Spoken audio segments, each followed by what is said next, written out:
harapan besar di dalamnya. Kasih nama, nak, namamu siapa? Latan Ritetah.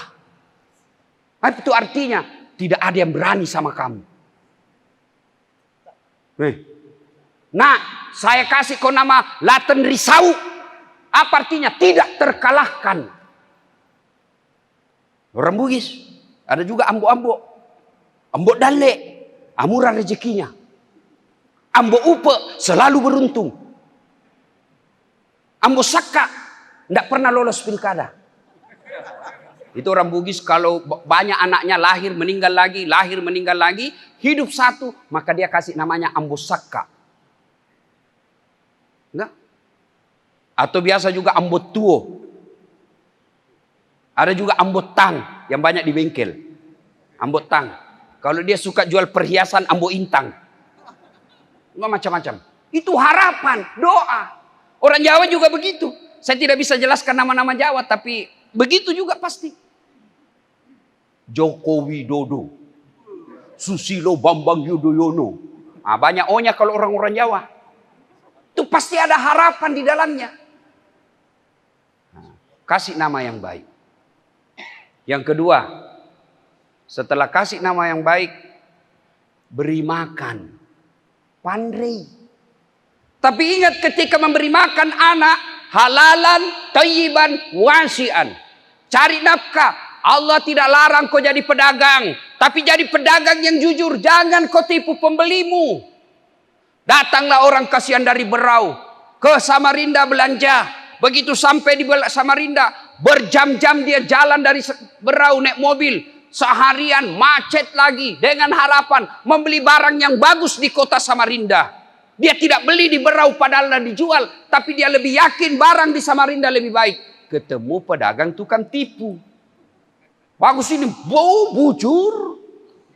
Asli, bujur. Demi Allah. Padahal palsu. Sampai kasihan di Berau. Baru 2 bulan dia pakai, hancur padahal itu uang penderitaannya dibelikan.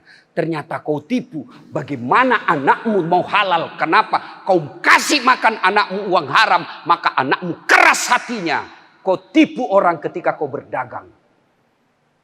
Allah tidak larang kau jadi kontraktor. Tapi jangan kau menipu proyek. Allah tidak larang kau jadi calo. Tapi jangan menipu orang. Pernah dengar ini, baru-baru ada kisah ini. Kemarin saya ceramah, 2 hari yang lalu di depan Pak Jokowi saya ceramah. Bapak Presiden, di depan pintu surga. Seluruh penghuni surga sudah mau masuk surga. Begitu mau dibuka pintu ternyata macet kuncinya Pak. Masuk lagi, tidak mau terbuka pintu. Tiba-tiba malaikat berkata, adakah yang bisa memperbaiki kunci? Maju orang pertama. Saya bisa malaikat. Siapa namamu? Momoto. Dari mana? Dari Jepang. Saya bisa memperbaiki ini. Tapi biayanya 3 juta. Untuk apa 3 juta? 2 juta pergantian spare part barang. Pergantian barang yang rusak. 1 juta biaya kerja. Oke. Maju orang kedua. Saya lebih bisa. Siapa namamu? George dari Amerika.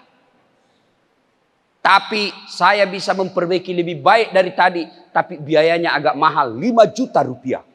Kata malaikat, kenapa bisa lebih mahal? Dia bilang 2 juta biaya penelitian. Dipelajari dulu apa masalahnya. 2 juta pergantian barang rusak. 1 juta saja biaya kerja. Maju orang ketiga. Nama broker. Dari mana? Indonesia. Saya bisa lebih baik dari Jepang dan Amerika. Cuma biayanya agak lebih mahal. Berapa kau minta? 15 juta. Wih, kaget semua orang. Kenapa bisa lebih mahal? Dia dekati malaikat. Jangan ribut malaikat. 15 juta itu 5 juta untuk kamu. 5 juta untuk saya. 5 juta kasih orang Jepang dia kerja. Dia masih untung kalau dikasih 5 juta. Oh marah malaikat. Kau kira ini negaramu tendang masuk neraka. Langsung tak lempar. Ini yang rusak negara kita. Ya. Silahkan jadi pedagang. Cari nafkah apa saja. Tapi yang halal. Kenapa ya anak saya itu begal sekali Ustaz? Susah dinasehati. Lain dikata, lain dia lakukan. Terlalu sering kau kasih makan uang haram anak. Yang ketiga, kata Nabi, cara kewajiban orang tua kepada anaknya, mendidiknya. Didik anak, boleh kau baca buku riset dari Amerika. Boleh kau baca hasil penelitian dari Eropa. Boleh. Tapi keliru mendidik anak tidak membuka Quran. Buka Quran. Quran mendidik. Ya bunayya, wahai anakku, la tusyrik billah. Jangan kau serikatkan Allah. Maka pendidikan pertama kepada anak, ketika dia sudah mulai balik, maka pertama ajarkan anak kita, la ilaha illallah Muhammadur Rasulullah. Tidak Tuhan selain Allah dan Muhammad adalah utusan Allah. Nah, besok-besok ketemu sama orang, jenggotnya sampai di perut, gamisnya luar biasa, baunya bau Makkah, ayat dia hafal satu Al-Quran, semua hadis dia kuasai, tapi dia mengaku Nabi, langsung kau tinggalkan, haram kau percaya sama dia. Itu akidah. Nah, besok-besok kau ketemu penceramah, dia hebat dakwanya, hebat ceramahnya, tapi dia mengatakan ada Tuhan selain Allah. Semua agama sama di muka bumi ini. Nasrani, Kristen, Katolik, Yahudi sama saja di hadapan Allah. Tinggalkan kajian itu. Bagi kita orang Islam, la ilaha illallah. Tidak Tuhan selain Allah. Allah adalah Tuhannya Islam. Kalau ada yang mengatakan Tuhan ini, Tuhan ini, Tuhan ini, tinggalkan pengajian itu tanpa kau harus maki-maki. Tinggalkan saja. Itu namanya akidah. Ajari akidah anak kita dari kecil. Ada yang hina agamamu nak, kau lebih baik mati daripada orang kau biarkan menghina agamamu. Itu akidah. Nah, ajarkan. La tusyrik billah. Ayat berikutnya dijelaskan dalam surah itu, kamu berjalan di muka bumi nak, jangan kau sombong. Itu kalau Al-Quran itu menjelaskan anak-anak yang hebat. Al-Quran kata, tinggalkan anakmu seperti pohon yang akarnya menjulang ke bawah. Banyak akarnya dan kuat. Kena angin, kalau pohon kuat akarnya, kena angin paling rebah, naik lagi. Kena angin kencang, naik lagi. Kenapa? Karena akarnya kuat.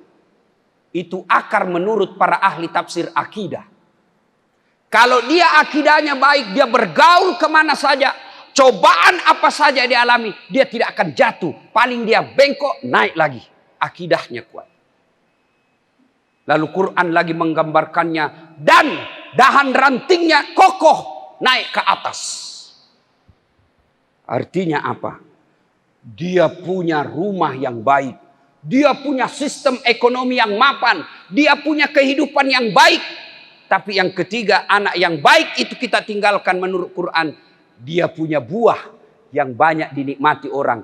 Artinya apa? Kuat akidahnya, bagus ekonomi, tapi dia dermawan, hartanya dinikmati oleh orang banyak. Itulah anak yang baik. Nah, ibu bapak, saudara-saudara sekalian, setelah kita kasih makan yang halal, kita didik, kasih nama yang bagus, jangan pernah melupakan bahwa hidayah datang dari Allah, maka kita doakan. Selesai sholat bapak doakan, Allahumma rabbi habli minas sholihin. Tidak harus Dasat Latif yang doakan, tidak harus guru kita yang doakan, siapa saja yang doakan boleh, tapi lebih utama dari bibir ibunya yang doakan.